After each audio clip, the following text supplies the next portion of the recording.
When you think of someone with perfect pitch, you probably imagine them just, effortlessly hitting every single note, right? Yeah, it sounds almost like magic sometimes. But what if I told you that on an instrument like the violin, the idea of in tune isn't really a single fixed point. It's actually a surprisingly complex dynamic art form, sort of a subtle, beautiful dance between the physics of sound and, well, human perception. It's absolutely true. For violinists, it's way beyond just matching a tuner app or something. We're really talking about a highly sophisticated component of musical expression. It's a continuous challenge, honestly demanding incredible precision and deep artistry. And today, that's exactly what we're doing, taking a deep dive into that world. We're going to unpack the core concepts that allow violinists to move past just like hitting the notes correctly, to really making their music sing. Our guide for this is a really insightful book, ViolinMind, Intonation and Technique. It's by Hans-Jürgen Jensen and Grigory Kalinovsky, published by Ovation Press back in 2019. So our mission today is to explore these different tuning systems, delve into the actual physics of sound, Right. and discover how these sort of bigger ideas translate directly to the violin fingerboard for truly expressive, resonant playing. Sounds great. Ready to pull back the curtain? Okay, let's start with intonation itself. We often just think, oh, it's being in tune. But the book suggests it's much deeper than that. What's the real essence of it for a violinist? Well, a crucial point the book makes is that intonation isn't some static target you hit once. It's more like a journey towards an autonomous stage. Autonomous stage, meaning Meaning, the ultimate goal isn't just to know if you're in tune or not. It's for your movements, your finger placements, to become so ingrained, so automatic, that your actual focus can shift entirely to the musicality, the expression, the phrasing. I see. So it's about achieving this internalized accuracy so deeply that it, frees up your musical brain. Exactly. It liberates your musicality. That makes perfect sense. It turns a technical hurdle into, well, a pathway to deeper art. Now, the book introduces a really interesting way to measure sound, very precisely. Sense. How do scents help a violinist master this journey towards that autonomous stage? Cents are a logarithmic unit for measuring musical intervals. It sounds technical, but it's pretty straightforward. Think of it this way. 1 octave, which is a doubling of frequency, measures exactly 1,200 cents. Okay. And within that octave, each of the 12 equal half steps you find on a piano keyboard is exactly 100 cents. Right. So this system is incredibly powerful because it basically acts like your ear's microscope. It lets musicians consciously pinpoint and refine those tiny, tiny deviations that our ears might otherwise just gloss over. So it lets you adjust with almost surgical accuracy. Precisely. It's how you move beyond, yeah, that's pretty much in tune to perfectly locked in. That precision sounds absolutely critical for a violinist. Yeah. How does having that super fine ruler for sound practically change how someone approaches intonation day to day? Oh, it completely refines their hearing, their auditory perception. Instead of just hearing that's out of tune, they can start to hear how much out of tune and, crucially, in which direction, sharp or flat. Right. And this clarity, measured in cents, allows for really targeted practice. It sensitizes the ear to these minute differences, which is just essential for comparing and understanding the distinct characteristics of the different tuning systems we'll talk about. Okay, you mentioned the harmonic overtone series earlier. For our listeners, that might sound, well, pretty technical.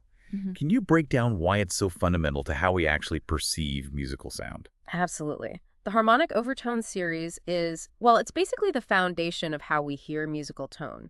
When you play a note on any instrument, let's say a vibrating violin string, it doesn't just produce one single sound. That main sound, the one you primarily hear, is what we call the fundamental tone, or the first partial.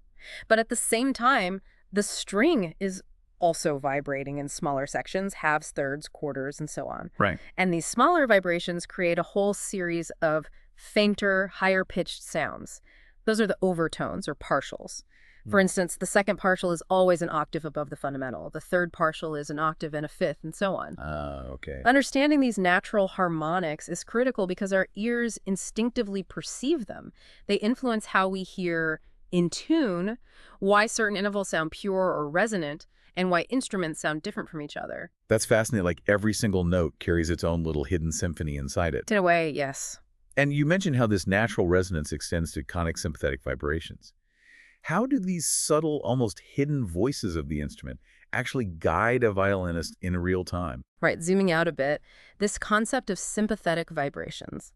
This is where the instrument really starts to talk back to you. When you play a note really solidly, particularly one related to an open string, other strings on the instrument, even the ones you're not touching, will start to vibrate too. Oh, really? Yes, they vibrate at their own best resonance frequency, in sympathy with the note you played, and this effect is strongest. You can actually feel it in the instrument sometimes, and definitely hear it when the note you're playing is perfectly in tune with the open strings harmonics. Wow. So for violinists, it means actively listening for that richer, fuller, more resonant sound. When the note you finger makes the open strings sing along, it's like undeniable feedback. It tells you, yes, you found the sweet spot. So we've got this incredible complexity of sound, these overtones, this resonance. But how do musicians actually apply all this? The book talks about three main intonation systems. What are these different ways of tuning? Yeah, this brings us to a really important point. What does in tune actually mean in different musical situations? Because historically, musicians have used lots of different systems, but the book focuses on three primary ones used today: equal temperament, just intonation, and Pythagorean tuning. Okay. And each one has its own distinct characteristics and is sort of ideal for different applications. It depends on if you're playing solo or with other strings or, importantly, with a piano. Let's start with the one most people probably bump into every day, even if they don't know the name. Equal temperament. That's the piano system, right? Exactly. The 12-tone equal temperament system is the standard for pianos, guitars, most modern keyed instruments. What it does is divide the octave into 12 perfectly equal-sized semitones or half steps. Each one is exactly 100 cents. Right. Nice and even. It's brilliant because it means you can play in any key and it sounds equally, well, in tune or perhaps equally compromised, depending on how you look at it. Well, the key thing about equal temperament is that while every interval is consistent, none of the perfect fifths or perfect fourths are truly perfect according to those natural harmonics we discussed earlier. They're all adjusted, just slightly nudged a tiny bit to make the system work across all keys. It's a very clever compromise for versatility. Okay, so it's a practical solution for keyboards and playing in different keys. But then there's just intonation. That sounds like it's aiming for something different, something purer. It is. Just intonation is all about achieving that purity. It's based directly on the natural harmonic overtone series. The goal here is to produce intervals and chords that are completely pure, meaning they are free of any beats. Beats. You mentioned those before. What are they again? Beats are those subtle, kind of shimmering or pulsing oscillations you hear when two notes are just slightly out of tune with each other. They interfere. Ah, okay. Like a wavering sound. Exactly. Just intonation seeks to eliminate that entirely, creating perfectly smooth, resonant intervals and chords. It's considered ideal for things like double stops, playing two notes at once on the violin and chords, especially in, say, Baroque and early classical music, where that pure, beat-free sound is really valued. The idea of no beats makes the goal really clear. So what does a violinist actually do to achieve that? Is it just listening really hard? It's very much about intense listening, yes, but also knowing how the intervals differ. The key with just intonation is that its intervals are subtly, but importantly, different from equal temperament. For example, a major third in just intonation is actually a bit narrower, a few cents smaller than the major third on a piano. That's what gives it that beat-free quality. Interesting. And the perfect fifth is almost identical to a pure harmonic fifth, just a tiny bit wider than an equal temperament, about 702 cents versus 700. So the book explains how violinists tune double stops and major triads by literally listening for those beats to disappear. They adjust their finger placement, micro-adjustments, until the sound locks in and becomes completely smooth. You're essentially tuning to the lowest common overtones between the notes. It's a very active listening process. The book even groups keys based on their relationship to open strings to maximize this resonance. Wow, that's incredibly precise work. But then there's a third system you mentioned, Pythagorean tuning. What's his unique angle? Pythagorean tuning, named after Pythagoras, of course, has a different basis. It's built by stacking pure, perfect fifths on top of each other, each one being that pure 702 cents. Okay, so stacking fifths instead of equal divisions or pure harmonic ratios. Right, and this system really excels in melodic playing. It creates these incredibly expressive leading tone effects. What you find is that sharps tend to be played higher, creating a strong upward pull towards the note they resolve to. And flats tend to be played lower, giving them a strong downward pull. It adds a kind of melodic intensity. So Pythagorean is less about the pure blend of notes played together and more about that melodic energy, the feeling of the line moving somewhere. Exactly. It's about horizontal motion rather than vertical harmony, you could say. Its intervals also have distinct sizes. A Pythagorean major third, for instance, is noticeably wider or sharper than a just major third. It's 408 cents compared to 386. Hmm. And this difference, this characteristic way of building intervals, leads to a really fascinating quirk called the Pythagorean comma. The Pythagorean comma. Okay, that sounds intriguing. What is it? It's a small but really significant discrepancy. It's about 24 cents. It's the difference you get if you stack 12 perfect fifths upwards versus stacking 7 octaves upwards. You'd think they should land on the same note, just many octaves apart, right? Well, you would. But in Pythagorean tuning, they don't quite match. The stack of fifths ends up about 24 cents sharper than the stack of octaves. And this difference is why notes that sound the same on a piano, what musicians call enharmonic notes, like C sharp and D flat, are actually distinct different pitches in Pythagorean tuning. So C sharp isn't D flat. Not in Pythagorean tuning, no. The C sharp, derived from stacking fifths upwards, is actually higher than the D flat, which is derived going downwards or from a different starting point. The book explains C sharp major is 24 cents higher than D flat major in the system. This whole concept leads to what's called the 24 enharmonic Pythagorean pitches. 24. Yeah, arising from this spiral of fifths. It's crucial for understanding how musicians navigate complex key changes, especially in older music, always emphasizing that sharps want to pull up and flats want to pull down. Okay, so we have these three really distinct ways of thinking about tuning. Equal, just, Pythagorean. It sounds like a violinist has to constantly make these micro adjustments depending on whether they're playing a chord, a melody, playing with a piano. Absolutely. Is there a concept that sort of encapsulates this ongoing choice, this tension between the systems? Yes, and that's where the syntonic comma comes in. It really highlights the core dilemma for string players.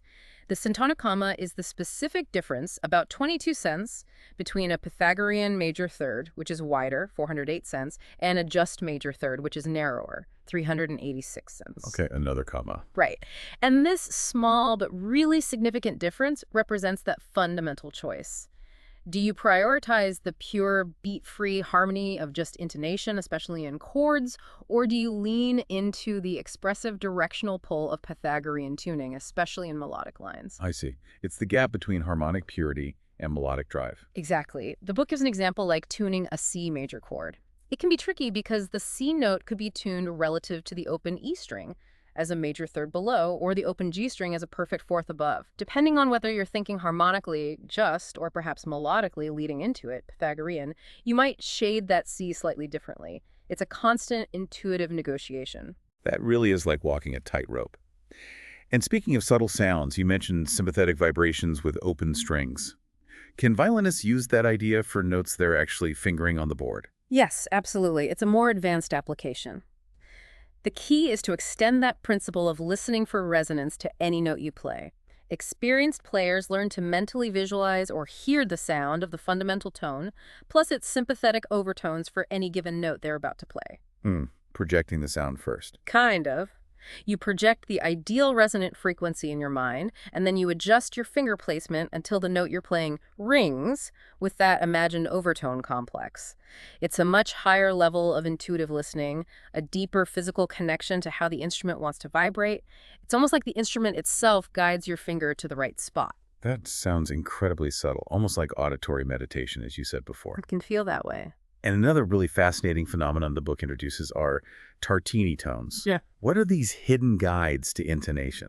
Tartini tones. These are really cool. Imagine playing two notes together, like a double stop. Really perfectly in tune, especially in a higher register. If you listen very carefully, sometimes you can hear a faint, lower-pitched ghost note emerge. Sounds like it's coming from inside your head almost, or just beneath the notes you're playing. A ghost note. Yeah, that's a tartini tone. It's also called a difference tone or resultant tone.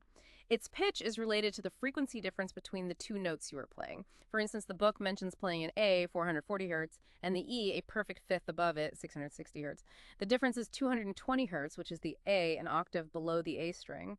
But if you play A and the next E, 660 Hz, the difference is 220 Hz, which corresponds to the A, an octave below the open A string. Sorry, let me recheck the example.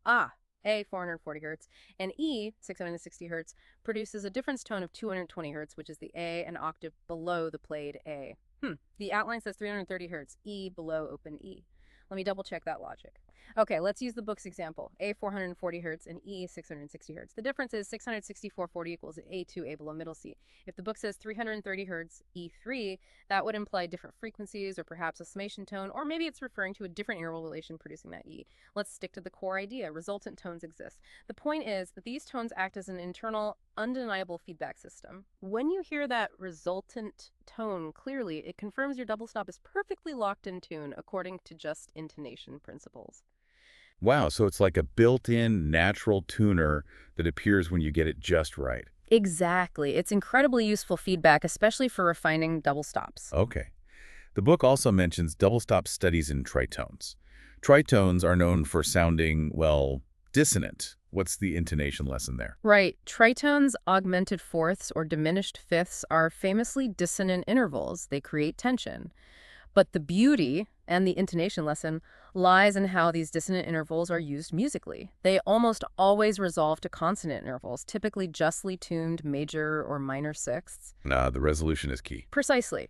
So practicing tritones resolving to perfect sixths helps a violinist not only develop incredible finger precision, but also gain a really deep physical understanding of harmonic tension and release. You learn how to navigate that dissonance and nail the consonant resolution with exactly the right intonation to maximize the emotional and sonic impact. It sounds like a journey through tension and release, right there within the notes themselves. So how does all this theory, sense, overtones, just Pythagorean, actually play out in real music? Like, say, Bach's sonatas and partitas for solo violin. Ah, Bach, yes. Works like his sonatas and partitas are practically a living laboratory for intonation. The book discusses how you really need to draw on both just intonation and Pythagorean tuning principles to bring out the full expressive potential. For example, when Bach writes chords or double stops, a violinist will often lean towards just intonation, aiming for that pure, beat-free resonance that makes the harmony sound rich and stable. Okay, for the vertical moments. Right. But then, in a fast-moving melodic line or a passage with strong leading tones, they might instinctively shift towards Pythagorean tuning. They'll shade the sharps a little higher, the flats a little lower, to emphasize that strong upward melodic pull for sharps and strong downward melodic pull for flats that the book mentions. It brings out the energy and direction of the line. So it's constant shifting based on the musical function. Exactly. The book gives an example from the Bach E major partita, where the open E string often acts as a tonic pedal, a kind of anchor. All the subsequent chords and notes have to be tuned precisely relative to that open string's resonance, often using just principles, but melodic figures might still use Pythagorean tendencies. It's this constant fluid adjustment that defines a great interpretation. That's amazing. It's not just playing notes. It's like actively sculpting the sound second by second for expressive meaning. That's a great way to put it. But what happens when a violinist, living in this very nuanced world of just and Pythagorean shades, has to play with a piano, which is stuck in equal temperament? That sounds like a potential clash. It is. It's a very common and really interesting challenge for violinists. The violin naturally wants to gravitate towards the purity of just and the expressiveness of Pythagorean, but the piano is fixed in equal temperament. So what do? Compromise? They have to. It requires incredibly careful listening and constant adaptation. A violinist will usually tune their open strings in perfect fifths, Pythagorean just, but when playing with the piano, they have to be ready to adjust almost every other note slightly. Often, they'll need to play major thirds a bit wider than just, closer to equal temperament, or adjust sharps and flats to match the piano's specific pitch, even if it feels slightly less resonant or melodically right on its own. So they're constantly nudging pitches by a few cents here and there. Constantly. The book gives examples from composers like Beethoven and Janáček, showing specific spots where a violinist has to consciously alter their natural intonation tendencies to blend perfectly with the piano. It demands incredible sensitivity, flexibility. It's like having to constantly adjust the focus knob on a camera in real time to keep the ensemble sound sharp. Wow, that's a whole other layer of skill, being fluent enough to shift between these intricate tuning philosophies on the fly. It really is. It truly transforms the act of being in tune from hitting a fixed target into this dynamic artistic choice that changes depending on the context. What an incredible deep dive that was. We've really peeled back the layers on violin intonation today. It's gone far beyond just, hitting the right note. Definitely. We've seen how it's this complex, really beautiful interplay of physics, human perception, and deep musical intention, all rooted in these different systems like equal temperament, just intonation, and Pythagorean tuning. That's right. And understanding these nuances, whether it's the tiny differences measured in cents, or the resonant feedback from sympathetic vibrations, or even listening for those hidden tartini tones, it really transforms your whole appreciation for how music is made and perceived. Yeah. It elevates the idea of in tune from just a basic requirement to a truly dynamic, expressive art form, something that breathes life into every single note. So thinking about all this, especially that idea from Pythagorean tuning, the geometry and the humming of the strings, as some have called it, how does embracing the fact that sharps naturally seem to want to lead up and flats want to lead down, just based on the physics of sound, how does that maybe deepen your connection as the listener to any musical experience? Does knowing about these hidden choices, this subtle physics, make you listen differently to the music you hear every day?